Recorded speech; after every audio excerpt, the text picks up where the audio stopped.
Hello everyone, hope आप सभी लोग स्वस्थ होंगे, अच्छे होंगे। आज इस वीडियो में हम बात कर रहे हैं दांतों के हिल जाने के बारे में।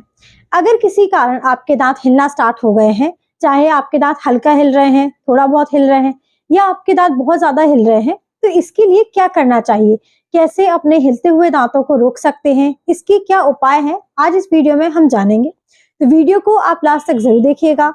और अगर चैनल पर नए हैं, अभी तक आपने हमारे चैनल को सब्सक्राइब नहीं किया है, तो आप चैनल को सब्सक्राइब कर लें और साथ ही साथ आप बेल आइकन जरूर क्लिक करिए ताकि आगे आने वाली वीडियोस की नोटिफिकेशंस आप सभी तक पहुंचते रहें। मैं डॉक्टर शुभी गुब्रेले पस्तोर आज आप सभी के साथ इस वीडियो के माध्यम से आसान भाषा में और डिटेल में सारी चीजें समझाने की कोशिश करूंगी, सारे रीजन समझाने की कोशिश करूंगी कि किस किस वजह से आपके दांत हिलना स्टार्ट हो सकते हैं, दांत हिल रहे हैं, और उसके लिए आप क्या उपाय करवा सकते हैं, क्या इसका ट्रीटमेंट हो सकता है जिससे आप अपने दांतों को हिलने से रोक सकते हैं। तो चलिए शुरू करते हैं और समझते हैं। दांत हमारे कई कारण की वजह से हिल सकते हैं। दांतों का हिलना कई रीजंस की वजह से हो सकता है, लेकिन सबसे कॉमन जो रीजन होता है दांतों के हिलना स्टार्ट होने का, वो होता है हमारे दांतों में जमी हुई गंदगी। जब भी हमारे दांतों में गंदगी जमना स्टार्ट होती है, आप अपने दांतों पे नोटिस करेंगे कि एक लेयर से आपके दांतों पे गंदगी की जमना स्टार्ट हो जाती है। पहले वो एक सॉफ्ट लेयर, खाने के फंसने की वजह से आपकी सफाई अच्छे से नहीं हो पा रही है, हाइजीन, ओरल हाइजीन आपकी अच्छे से मेंटेन नहीं हो पा रही है, आप अच्छे से ब्रशिंग नहीं कर रहे हैं, खाने का पार्टिकल फंस रहा है आपके दांत में। धीरे धीरे एक पतली सी लेयर आपके पूरे दांतों के सरफेस पे जमना स्टार्ट हो जाती है। जब वो लेयर हटती नहीं है और उसके ऊपर लगातार एक गंदगी की लेयर जमना स्टार्ट हो जाती है, तो एक पत्थर जैसी कड़क लेयर आपके दांतों पे जम जाती है, जिसे हम कैलकुलस बोलते हैं। और ये लेयर जो हमारे कैलकुलस की लेयर होती है, ये आपके मसूड़ों को आपके दांतों से अलग करने का काम करती है। आपके दांतों पर जहाँ पे मसूड़ों की जगह होती है, दांत आपके मसूड़ों से पकड़ लेते हैं, वो जगह आपकी गंदगी ले लेती है, मसूड़ों को आपके दांतों से अलग करती है। और गंदगी वहां पर इकट्ठा होने की वजह से, मसूड़े हट जाने की वजह से दांतों की जो पकड़ है, जो आपके मसूड़ों से, आपकी हड्डी से दांतों को पकड़ मिलती है, वो पकड़ धीरे धीरे कम होने लगती है, दांत कमजोर होने लगते हैं और दांत आपके हिलना स्टार्ट हो जाते हैं। तो सबसे पहला और सबसे कॉमन कारण आपके दांतों का हिलना होता है दांतों पर जमी गंदगी। दूसरा कारण हो सकता है चोट लगने का। हो सकता है आपको चोट लगी हो, डायरेक्ट आपके दांत के ऊपर चोट लगी हो, आप गिर गए हो, जिसकी वजह से आपके दांत हिलना स्टार्ट हो गए हो। इसकी वजह से भी आपके दांत हिलना स्टार्ट हो सकते हैं। और एक एज फैक्टर भी होता है, जैसे जैसे हमारी एज बढ़ती है तो भी हमारे दांत हिलना स्टार्ट हो जाते हैं। उतनी अच्छे से ओरल हाइजीन मेंटेन नहीं हो पाती है। जब हमारी केयर अच्छे से नहीं होगी, हमारे हाइजीन अच्छे से मेंटेन नहीं हो पाएगी, तो दांतों का हिलना स्टार्ट हो जाता है। तो ये कुछ कारण हो सकते हैं आपके दांतों के हिलने के।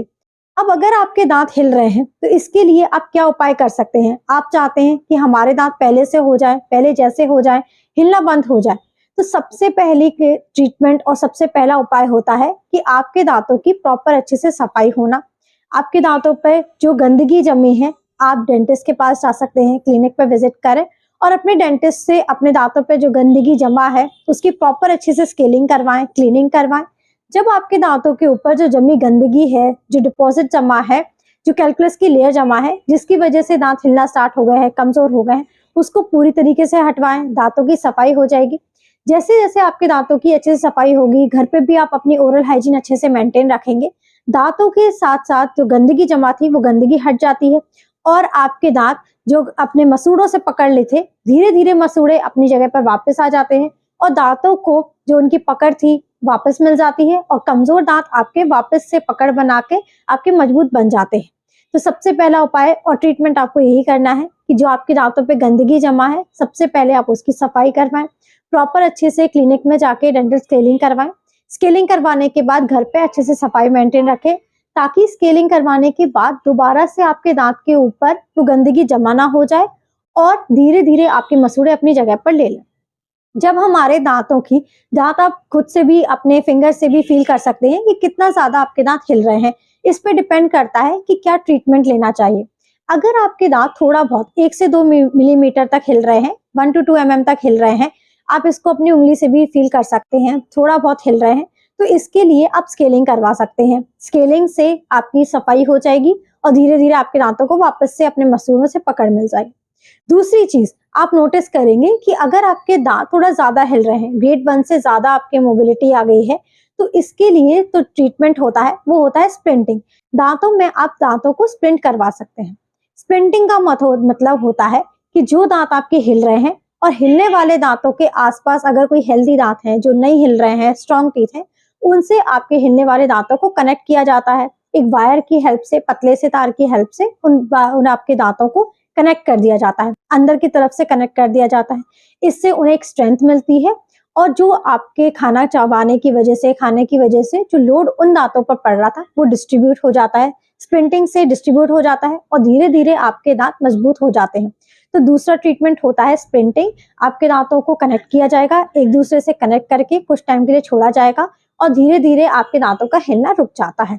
इसके अलावा, स्प्लिंटिंग के अलावा कैपिंग भी आप करवा सकते हैं। अगर आपका 1-2 दांत हिल रहा है, उसके साथ में जो आपके 2-3 दांत हिल रहे हैं, उसके साथ में जो दांत हेल्दी हैं, उनके सपोर्ट से आप कैप लगवा सकते हैं। कैपिंग भी एक स्प्लिंट की तरह ही काम करता है। जैसे हमारा जो स्प्लिंट है वो आपके दांतों पर जो लोड पड़ रहा था उसको डिस्ट्रीब्यूट कर देता है, वैसे ही काम हमारे कैप करती है। कैप आप अपने दांतों पर लगवाएंगे और आपके जो हेल्दी दांत हैं उनसे कनेक्ट हो जाते हैं दांत और डायरेक्ट लोड आपके उन दांतों पर नहीं पड़ता है। धीरे धीरे आपके दांत अपनी जगह पर सही हो जाते हैं, हिलना बंद हो जाते हैं। इसके अलावा अगर आपके दांत बहुत ज्यादा हिलना स्टार्ट हो गए हैं, आपके दांत गंदगी की वजह से आपके मसूड़े गल गए हैं, आपकी हड्डी गल गई है, दांतों को सपोर्ट मिलता है हमारे मसूड़े से और दूसरा हमारी हड्डी से। हमारे जो जबड़ा है, जो जॉ है, उसकी जो हड्डी है, उससे हमारे दांतों को स्ट्रेंथ मिलती है, दांत हमारे उससे पकड़ बनाए रहते हैं। गंदगी की वजह से, बैक्टीरिया की वजह से हमारे जो मसूड़े हैं वो गलना स्टार्ट होता है, मसूड़े में इन्फेक्शन होता है, हड्डी गलना स्टार्ट होती है और जैसे जैसे आपके दांत के बगल की जो हड्डी है वो गलती जाएगी, कम होती जाएगी, दांत आपके हिलना स्टार्ट हो जाते हैं और आपके दांत बहुत ज्यादा हिलने लगते हैं। ऐसे में जब आपका कोई ट्रीटमेंट पॉसिबल नहीं हो पाता है, आप स्प्लिंटिंग नहीं करवा सकते हैं, स्केलिंग से भी दांत नहीं रुक रहे हैं, तब ऐसे में एक सर्जिकल प्रोसीजर आप करवाते हैं जिसे हम बोन ग्राफ्टिंग कहते हैं। बोन ग्राफ्टिंग में जो आपकी उस जगह पर बोन कम हो गई है, उस जगह पर बोन को प्लेस किया जाता है। कुछ टाइम तक जब वो आर्टिफिशियल बोन, आपकी जो बोन है उधर पर नेचुरली उससे अडेप्ट हो जाती है या अपने आप को खुद नेचुरली जो बोन है उसमें कन्वर्ट कर लेती है और धीरे धीरे आपके दांतों को एक सपोर्ट मिल जाता है, दांतों को वापस से पकड़ मिल जाती है और दांत आपके हिलना बंद हो जाते हैं। तो 2 चीज, अगर आपके कम दांत हिल रहा है, बहुत हल्का हिल रहा है, तो आप दांतों की सफाई करवाएं और धीरे धीरे दांत हिलना स्टार्ट कम हो जाते हैं। दूसरी चीज, आप स्प्लिंटिंग करवा सकते हैं। आपके जो हेल्दी दांत है उनसे अपने जो हिलते हुए दांत को कनेक्ट करके आपके दांत हिलना बंद हो जाते हैं। और तीसरी चीज, अगर बहुत ज्यादा दांत हिल रहे हैं, सर्जिकल प्रोसीजर है, बोन ग्राफ्टिंग आप करवा सकते हैं। अगर आप बोन ग्राफ्टिंग नहीं करवाते हैं, सर्जिकल प्रोसीजर आपको बहुत ज्यादा लग रहा है, महंगा पड़ रहा है, तो लास्ट ऑप्शन आपके लिए एक्सट्रैक्शन ही बचता है। तो स्टार्टिंग में अगर आप जब नोटिस करते हैं कि आपके दांत थोड़ा बहुत हिल रहे हैं, गंदगी जमा है, उसी समय आप अपने डेंटिस्ट के पास जरूर जाएं। उसी समय आपके दांत में जो गंदगी जमा है उसको हटवाएं, ताकि ये जो कंडीशन है आपके दांत की, कम हिल रहे हैं, वो आगे ना बढ़ जाए, बहुत ज्यादा ना हिल जाए और एट लास्ट उन दांत को निकलवाना पड़ता है। तो सही समय पर अपने दांतों की कंडीशन को नोटिस करें और अपना ट्रीटमेंट जरूर लें। तो उम्मीद है आपको ये सारी चीजें समझ आ गई होंगी। हमारे दांत अगर हिल रहे हैं तो उसे हम कैसे ठीक करवा सकते हैं, उसके क्या उपाय है, क्या हम ट्रीटमेंट ले सकते हैं और उसको हम कैसे रोक सकते हैं। अगर आपके फिर भी कोई भी क्वेश्चन हो या कोई भी डाउट हो इस टॉपिक से रिलेटेड, तो आप हमें हमारे कमेंट सेक्शन में पूछ सकते हैं। अगर आपको ये वीडियो अच्छी लगी है, आपको हेल्पफुल लगी है, तो आप इस वीडियो को ज्यादा से ज्यादा लोगों तक पहुंचाइए, शेयर करिए। और अगर चैनल पर नए हैं, अभी तक आपने हमारे चैनल को सब्सक्राइब नहीं किया है, तो आप हमारे चैनल को सब्सक्राइब कर लें और साथ ही साथ आप बेल आइकन जरूर क्लिक करिए, ताकि आगे आने वाली वीडियोस के नोटिफिकेशंस आप सभी तक पहुंचते रहें। Thank you, have a nice day and keep smiling.